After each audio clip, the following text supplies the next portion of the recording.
నమస్తే ఫ్రెండ్స్, నేను మీ Sravani Harsha. Welcome back to our channel. ఇవాళ మన కథ ఆసరా. రచించిన వారు ఏ రాజరాజేశ్వరి గారు.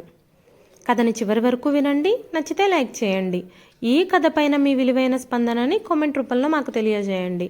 కొత్తవారు ఎవరైనా చూస్తున్నట్లయితే మన ఛానల్ని సబ్స్క్రైబ్ చేసుకోండి. అమ్మాయి అరుణ, గుడికని వెళ్ళిన మీ మామగారు ఇంకా రాలేదు. నాకు ఇవాళ కొంచెం అలసటగా ఉంది, త్వరగా నిద్రొస్తోంది. ఆయన వస్తే 2 పుల్కాలు చేసి పెడతావా? నేనెళ్ళి పడుకుంటాను. వేడుకోలుగా అడుగుతున్న అత్తగారి మాటలకు టీవీ ధ్యాసలో ఉన్న ఆమె అందుకు బదులుగా చిరునవ్వు నవ్వింది. ఆ నవ్వు ఇచ్చిన భరోసాతో సుమతి వెళ్ళి నిద్రపోయింది. ఆనందరావు ఇంటికి చేరుకునేసరికి 9:30 దాటింది. తన స్నేహితుడితో కలిసి బాబా గుడికి వెళ్ళాడు. భజనలు హారతి అయ్యి బయలుదేరుతుంటే ఎవరో తెలుసున్న వాళ్ళు కనిపించి పలకరించటంతో వారితో కబుర్లలో పడటంతో టైమే తెలియలేదు. ఆనందరావు సాయంత్రాలు ఏమీ తోచక పార్కుకో గుడికో తన స్నేహితుల దగ్గరకో వెళ్ళి తిరిగి డిన్నర్ టైంకి ఇంటికి రావడం అలవాటు. అతడు వచ్చాక కొడుకు కోడలు మనవలు భోజనాలు చేసినా తనకి భర్తకి రాత్రిళ్ళు పుల్కాలు చేస్తుంది సుమతి. మితాహారం తీసుకోవడం వారికి అలవాటైపోయింది. అతడు బయటకు వెళుతూ ఉంటే సుమతి మరీ చెప్పింది, కాస్త త్వరగా రండి, ఊరగాయ కని మామిడికాయలు తరిగిపోశాను, అలసట ఎక్కువయింది, త్వరగా పడుకోవాలి అంది. కబుర్ల ధ్యాసలో తను ఆ సంగతే మర్చిపోయాడు. స్నానం పూర్తి చేసుకొని డైనింగ్ టేబుల్ మీద గిన్నెలుంటే మూతలు తీసి చూశాడు. గుప్పెడన్నం, కొంచెం కూర, గిన్నె అడుక్కి చేరిన రసం కనిపించాయి. కోడలు కోసం కిచెన్లోకి తొంగి చూశాడు. అప్పటికే ఆమె పని పూర్తి చేసుకొని నైటీలోకి జారిపోయింది. దానర్థం కిచెన్ వర్క్ క్లోజ్ అయిపోయిందని. తన గదిలోకి వెళ్ళబోతున్న అరుణ డైనింగ్ టేబుల్ దగ్గర నిలబడ్డ మామగారిని చూసి క్షణం పాటు కంగుతింది. అంతలోనే తేరుకుని, అత్తయ్య త్వరగా పడుకున్నారు, మీరొస్తారని ఇప్పటి వరకు చూశాను. మా భోజనాలు కూడా అయిపోయాయి, ఇక పడుకోవడానికి వెళుతున్నాను. కొంచెం పెరుగన్నం తిని ఫ్రిడ్జ్లో పళ్ళున్నాయి, వాటితో ఇవాళకి అడ్జస్ట్ చేసుకోండి అని ఆయన జవాబు కోసం కూడా చూడక తన గదిలోకి వెళ్ళిపోయింది. కోడలి ప్రవర్తనకి ఆనందరావు నివ్వెరపోయాడు. ఎప్పుడో మధ్యాహ్నం తిన్న భోజనం, గుడిలో పిడికెడు ప్రసాదం తిన్నా అది నడిచి రావటంతో అరిగిపోయింది. చిరుతిళ్ళు తినే అలవాటు లేకపోవడం వల్ల అతనికి చాలా ఆకలిగా ఉంది. ఆమె తండ్రి ఒకసారి రాత్రి 10:30కు వస్తే అతడు వద్దంటున్నా వినకుండా టిఫిన్ చేసి బలవంతాన తినిపించింది. తను ఆమె తండ్రి లాంటి వాడు కాదా? కోడలిని తన సొంత కూతురిలా చూసుకుంటున్న ఆమెలో ఎందుకీ వ్యత్యాసం? తన తిండి గురించి పట్టించుకోక త్వరగా నిద్రపోయిన భార్య మీద, తనని లెక్క చేయని కోడలి మీద, ఆమెను మందలించని కొడుకు మీద ఏకకాలంలో కోపం వచ్చి అతడి ఆకలి చచ్చిపోయింది. అడుగున మిగిలిన పదార్థాలు తినబుద్ధి కాక మంచినీళ్లు తాగి పడుకున్నాడు. మర్నాడు ఆకలి నిద్రలేమి వలన వాడిపోయి ఉన్న భర్త మొహం చూసి సుమతిలో అనుమానం తలెత్తింది. కోడలితో చెప్పాను మీకు పుల్కాలు చేయమని, తిన్నారా అంది. అతడు జవాబివ్వక మౌనం వహించటంతో జరిగింది అర్థమయ్యి ఆమెలో ఆగ్రహం కట్టలు తెంచుకుంది. ఇంటి యజమానయ్యుండి తిండి లేక నీరసపడిన భర్తని చూసి కోపం అసహనం వచ్చి, అరుణ ఒకసారి ట్రా అంటూ బిగ్గరగా పిలిచింది. ఆనందరావు కంగారు పడ్డాడు. అసలే ఆమెకు బీపీ. కోపంతో కోడలితో గొడవపడి ఆరోగ్యం పాడు చేసుకుంటే తనకే నష్టం. ఆమెను నివారించాడు. పోనీలే సుమతి, ఇంత చిన్న విషయానికి ఆ అమ్మాయిని నిలదీస్తే నొచ్చుకుంటుంది. ఆలస్యంగా రావడం నాదే తప్పు, వదిలే ఇంకా అన్నాడు ఆమెను శాంతపరుస్తూ. అప్పటికే బీపీ పెరిగిన ఆమె భర్త మాటలు ఖాతరు చేయక అరుణా అంటూ మళ్ళీ పిలిచింది. అత్తగారి గొంతులోని తీవ్రతకి కాస్త జంకిన అరుణ తనకి సాయం రమ్మంటూ భర్తను రిక్వెస్ట్ చేసింది. నువ్వు ముందెళ్ళి సంగతి కనుక్కో, నేను తర్వాత వస్తాను అన్నాడు బద్ధకంగా ఒళ్ళు విరుచుకుంటూ. ఏమిటో చెప్పండి, పిల్లలకు టైం అవుతుంది, స్కూల్కి రెడీ చేయాలి అంది నేల చూపులు చూస్తూ. మీ మామగారికి పుల్కాలు చేసి పెట్టమని చెప్పి పడుకుంటే నువ్వు చేసిందేమిటి? ఆయనను పస్తు పడుకోబెడతావా? ఇంటి యజమాని నీకు మామగారు, ఒక్క పూట ఆయనకి 2 రొట్టెలు చేసి పెట్టలేవా? తీవ్ర స్వరంతో నిలదీస్తున్న ఆవిడ మాటలకు అరుణ మొహం వివర్ణమయ్యింది. ఏం చేయమంటారు? ఆయన త్వరగా వస్తే చేసి పెట్టేదాన్ని. మా అందరి భోజనాలు అయిపోయినా కూడా ఆయన రాలేదు. నేను వెళ్ళి పడుకోవాలనుకుంటుంటే వచ్చారు. ఇంట్లో ఏమీ లేకపోతే నన్ను తిట్టండి. కాస్త అన్నం ఉంది, పళ్ళున్నాయి, అవి తినమనే చెప్పాను. ఒక్క పూటకి కాస్త సర్దుకోవచ్చు కదా. ఏదో తప్పు చేసినట్టు నిలదీస్తున్నారేమిటి అంది. ఏమాత్రం పశ్చాత్తాపడక తిరిగి కౌంటర్ అటాక్ ఇస్తున్న కోడలి వైపు అసహనంతో చూసింది సుమతి. నీకు కష్టం లేకుండా రోజు పనంతా చేస్తున్నాను. ఒక్క పూట ఇంటి పెద్దకు తిండి పెట్టక పస్తు పడుకోపెట్టడం ఏమైనా బాగుందా? నమ్మినందుకు తగిన శాస్తి చేశావు. అత్తగారి ఆరోపణకి తన దగ్గర జవాబు లేక నీళ్లు నమిలింది. ఆవిడ అన్న మాటలో నిజం ఉన్న మాట పడాలన్న పౌరుషం ఆమెలో విచక్షణను పోగొట్టింది. ఇందాకటి నుంచి చూస్తున్నాను. రిటైర్ అయిన మనిషిని పట్టుకొని ఇంటి యజమాని అంటారు. సంపాదించే మనిషి మా ఆయన. ఆయనే యజమానవుతాడు. ఆయన భార్యగా నేను ఈ ఇంటి యజమానురాలిని. పెడసరంగా అంటున్న అరుణ మాటలకు సుమతితో పాటు ఆనందరావు మనసు కూడా చివుక్కుమంది. కోడలి మాటలకు సుమతి సహనాన్ని పూర్తిగా కోల్పోయింది. సంపాదించే మీరు ఈ ఇంటి యజమానులైతే మీ కుటుంబం కోసం ఇంత చేస్తున్నాం. మేమెవరమో, మా స్థానం ఏమిటో చెప్పి కదులు అని గద్దించింది. అత్తాకోడళ్ల వాదం శృతిమించుతుంటే అప్పుడు లేచొచ్చాడు సురేష్. ఎవరిని సపోర్ట్ చేయాలా అని ఒక్క క్షణం ఆలోచించాడు. తల్లికి వత్తాసు పలికి ఉద్యోగం చేసే భార్యని మందలిస్తే మళ్ళీ ఆమెను ప్రసన్నం చేసుకోవడం అంత తేలిక కాదు. తల్లి మీద విసుక్కున్న తల్లి మనసు కాబట్టి తనను త్వరగానే క్షమిస్తుంది. ఏంటమ్మా పొద్దున్నే ఈ గొడవ? కోడలంటే కూతుర్లా చూసుకోవాలంటావు. ఇదేనా చూసుకోవడం? అరుణ కూడా కూర్చుని తినడం లేదు కదా. ఆఫీస్లో గొడ్డు చాకిరీ చేసి అలసిపోయి వస్తోంది. దాని బాధలేవో దానికి ఉంటాయి. ఏదో ఒక్కరోజు నాన్నకు రోటీలు చేసి పెట్టలేదని ఇంత రాద్ధాంతమా? ఆయన అసలు ఏదో ఒకటి తిని సర్దుకోవచ్చు కదా. అదే కావాలంటే ఎలా? ఆయన కన్నా నా కొడుకే నయం. దేనికి పేచీలు పెట్టడు. అయినా ఆఫీస్లో అంత పనిచేసి వచ్చినా అరుణ అందరినీ ఏ లోటు లేకుండా చూసుకుంటుంది. ఇంట్లో ఖాళీగా ఉంటావు. నాన్నకి ఏం కావాలో కాస్త చూసుకోవచ్చుగా. కొడుకు మాటలకు ఆ దంపతుల మొహాలు మాడిపోయాయి. ప్రతి చిన్న విషయానికి మాతో ఇలా గొడవలు పడితే కష్టం. మీరు మంచిగా ఉంటే ఈ వయసులో మా ఆసరా మీకు దొరికి రోజులు ప్రశాంతంగా వెళతాయి. లేదంటే మీ ఇష్టం. కోడలి ప్రవర్తన కన్నా కొడుకు మాటలు కొరడాతో చెల్లున కొట్టినట్టయి ఆనందరావు వరండాలోకి చేరితే సుమతి కిచెన్లోకి వెళ్ళిపోయింది. తలుచుకున్న కొద్దీ కొడుకు మాటలు జీర్ణించుకోలేకపోతున్నాడు. వాళ్ళు తమకి ఆసరా ఇస్తున్నారా? అప్రయత్నంగా అతడి పెదవుల మీద చిరునవ్వు తొంగి చూసింది. ఆనందరావు గవర్నమెంట్ ఆఫీసులో ఆఫీసర్గా పనిచేసి రిటైర్ అయ్యాడు. పెన్షన్ 12,000 కాక తన రిటైర్మెంట్ బెనిఫిట్స్ అన్నీ ఫిక్స్డ్లో వేయడం వల్ల దాని మీద వడ్డీ నెలకు 10,000 వరకు వస్తుంది. రిటైర్ అయ్యి 6 ఏళ్లు దాటినా ఆర్థిక బాధలు లేక జీవితం చాలా కంఫర్ట్గా ఉంది. కొడుకు కోడలు ఇద్దరూ ఉద్యోగస్తులైనా వారికి డబ్బుకు ఎప్పుడూ కటకటే.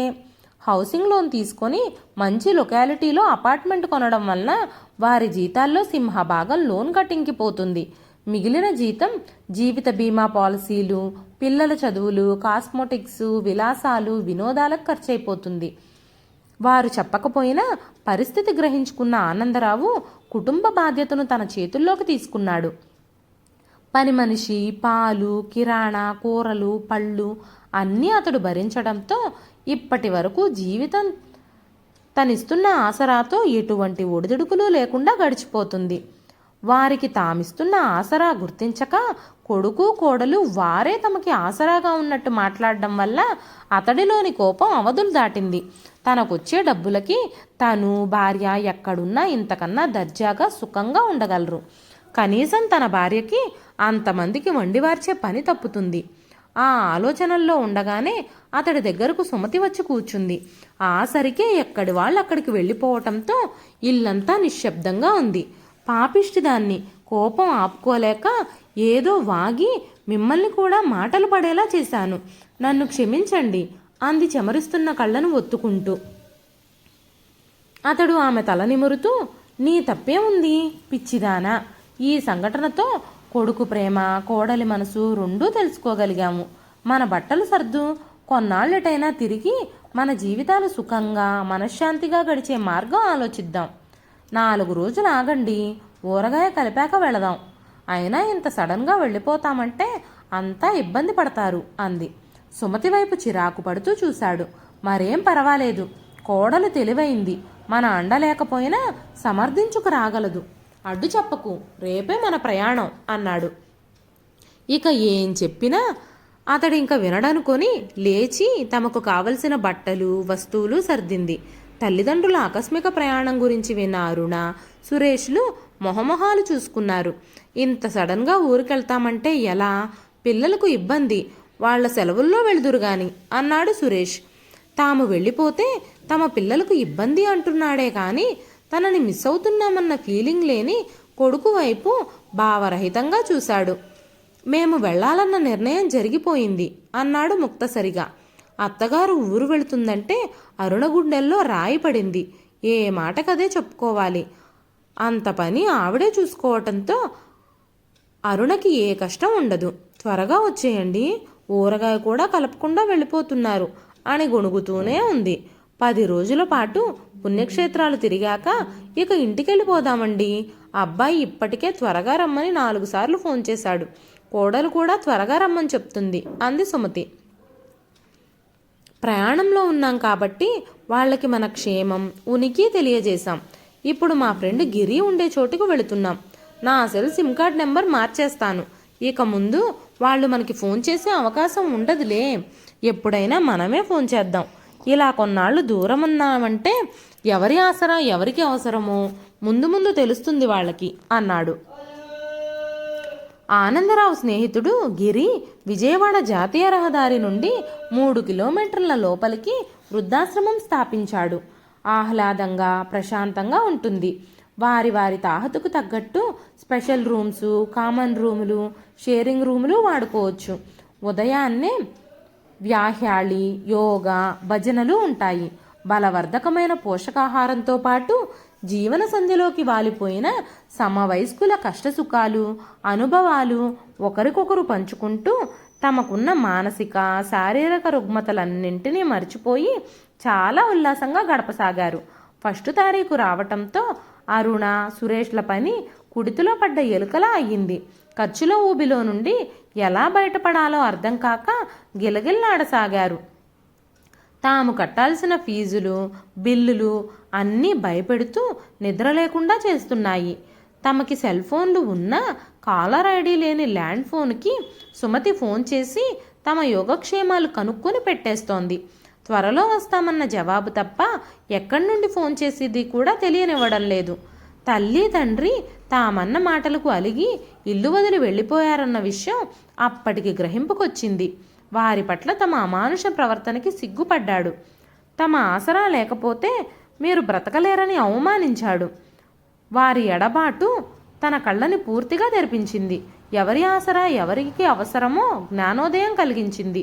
అప్పటికే అరుణ ఇంటి పనితో, పిల్లల చాకిరీతో పూర్తిగా డీలా పడిపోయింది. అత్తగారు లేని లోటు ప్రతిక్షణం వెక్కిరిస్తుంటే ఆవిడ రాక కోసం ఎదురు చూసే స్థితికి చేరుకుంది. మామగారి పట్ల తన ప్రవర్తనకి సిగ్గుపడింది. తనని తన బిడ్డలా ఆదరించే వారి పట్ల మనసు కష్టపెట్టింది. వారి ఉనికి తెలిస్తే క్షమించమని బ్రతిమాలాలి, ఇంటికి తీసుకురావాలని ఆకాంక్షించసాగారు. వారి నెంబర్ ఎలా తెలుసుకోవాలోనని తీవ్రంగా ఆలోచించిన అరుణ నవ్వుతూ చెప్పింది. వారి నెంబర్ తెలియడం ఇష్టం లేక మన ల్యాండ్ ఫోన్కి చేస్తున్నారు. బజారుకెళ్ళి కాలర్ ఐడి సౌకర్యం ఉన్న ఫోన్ తీసుకురండి. ఎల్లుండి మీ పుట్టినరోజు, మీకు తప్పక ఫోన్ చేస్తారు.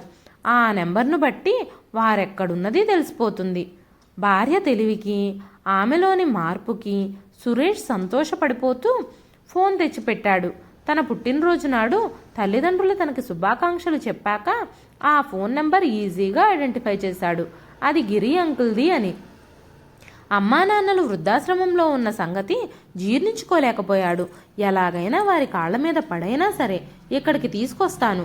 వారి మనసు నొప్పించక ఇకనైనా వారిని బాగా చూసుకో అన్నాడు. మీరు ఒక్కరే వెళితే కుదరదు, నేను పిల్లలు కూడా వస్తాం. అప్పుడే వారు పూర్తిగా కరుగుతారు. మనవల కోసమన్నా మన వెంట వస్తారు అన్న అరుణ సలహా నచ్చి అంతా కలిసి కారులో బయలుదేరారు. తమ వయసు వారితో పిచ్చాపాటి మాట్లాడుతున్న సమయంలో ఎదురుగా కొడుకు, కోడలు, మనవలు వచ్చి నిలబడేసరికి ఆశ్చర్యపోయారు ఆనందరావు దంపతులు. తమని అందరూ చూస్తున్నారన్న స్పృహ కూడా లేకుండా, ఏం పనిది నాన్న, మా మీద అలిగి వచ్చేయడం ఏం బాగాలేదు. మా వల్ల తప్పులుంటే చెంపలు వాయించి బుద్ధి చెప్పే హక్కు మీకుంది. అంతేకాని ఇలా మా నుండి దూరంగా పారిపోతే భరించలేం. దయచేసి మా తప్పులు క్షమించి మాతో వచ్చేయండి అన్నాడు ప్రాధేయపడుతూ. అరుణ అత్తగారిని చుట్టుకుపోయింది. సారీ అత్తయ్య, మిమ్మల్ని బాధపెట్టి చాలా తప్పు చేశాను. ఇంకెప్పుడూ మిమ్మల్ని కష్టపెట్టను. నా మూర్ఖత్వాన్ని క్షమించి మన ఇంటికి వెళదాం పదండి అంది ఏడుపు గొంతుతో. ఈరోజు నా పుట్టినరోజు. మీరు నా మాట కాదనక నన్ను సంతోషపడతారనే ఆశిస్తున్నాను అన్నాడు సురేష్ తండ్రిని లేవనెత్తుతూ. పౌరుషం, పట్టుదల కలిగి వారికి దూరమయ్యారు. కానీ వారిని చూడగానే నిప్పు తగిలిన వెన్నెల వారి మనసులు కరిగిపోయాయి. సరైన ఆలన పాలన లేక చిక్కిపోయిన మనవల మీద ప్రేమ పొంగుకొచ్చింది. కొన్నాళ్ళు మార్పు కోసమని ఇక్కడికి వచ్చాం. మిమ్మల్ని వదిలి మేం మాత్రం ఉండగలమా అంటూ తను కొత్తగా కొనుక్కున్న చేతికర్రని ఊతంగా చేసుకుని నడవబోతున్న అతడి చేతిలోని ఆ కర్రను లాక్కుని దూరంగా పారేశాడు సురేష్. నాన్న, నేను ఆ రోజు మీకు ఆసరాగా ఉంటానన్న మాటకు అర్థం ఇది అంటూ తండ్రి చేతిని తన భుజం మీద వేసుకున్నాడు. వారిలోని మార్పుకి ఆ దంపతుల మనసు పులకించింది. అందరి దగ్గర వీడ్కోలు తీసుకొని బయలుదేరిన వారి కారు ఎటువంటి కుదుపులు లేకుండా సాఫీగా నల్లేరు మీద పరుగుల ముందుకు సాగిపోయింది. ఇదండి ఈరోజు కథ. ఈ కథ నచ్చితే ఒక లైక్ చేయండి. ఈ కథ పైన మీ విలువైన స్పందనని కామెంట్ రూపంలో మాకు తెలియజేయండి. మరెన్నో ఇలాంటి మంచి మంచి కథల కోసం మన ఛానల్ని సబ్స్క్రైబ్ చేసుకోండి. మరొక మంచి కథతో మళ్ళీ కలుస్తానండి. అంతవరకు సెలవు.